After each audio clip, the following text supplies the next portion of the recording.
So I'm just doing a quick video about the taskbar in Windows. I see a lot of people completely ignore it or don't really understand what it's displaying and how helpful it can be. Um, so I'll just go over a few things. So it's dead simple. So along the grey bar along the bottom of the screen here, it's got a few icons there.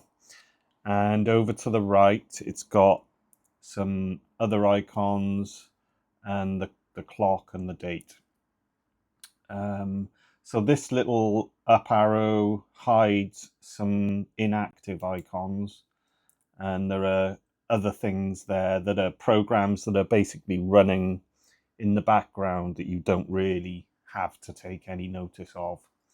So they're just kind of sitting there, and you can, if you want to or need to, you can open something up and mess about with the settings or whatever it is.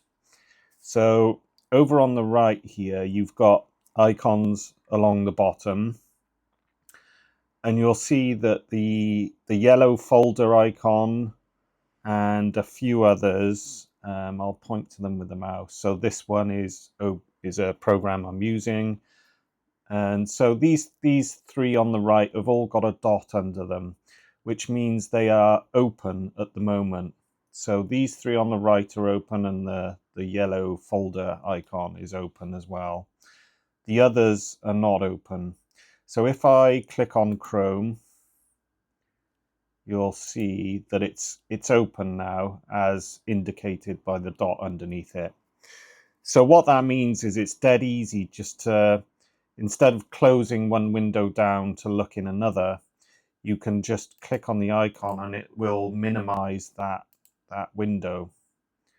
So I can, minimize the windows I don't need and then quickly get to what I do need. So that is a really handy thing. The other thing to say is that with an icon, say you're using a particular app all the time, then it makes sense to have it pinned, as it's called, to the taskbar. And to do that, once it's open and it's got the dot underneath it, you can right click on it and choose pin or unpin to the taskbar.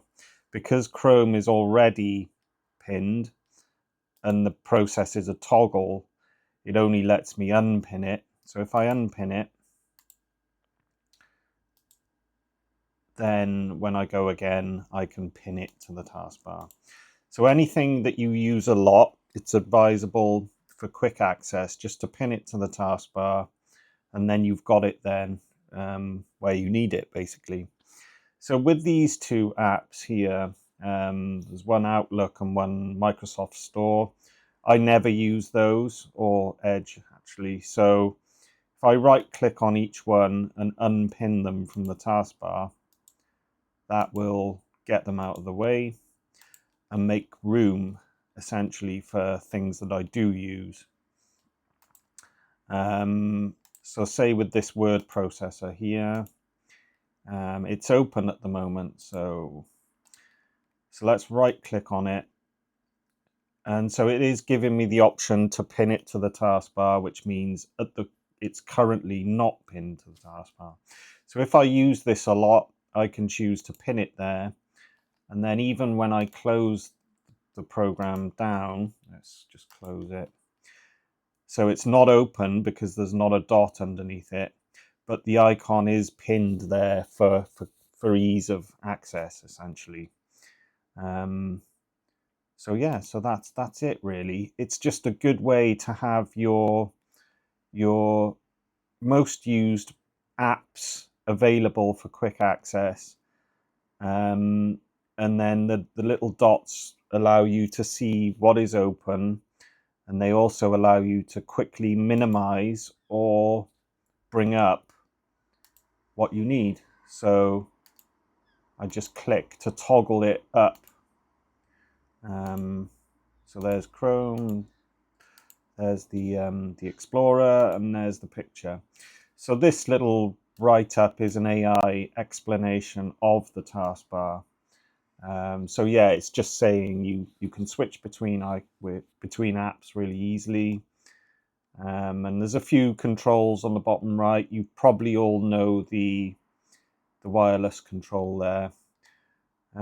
So that's it. That's just a quick overview of the taskbar.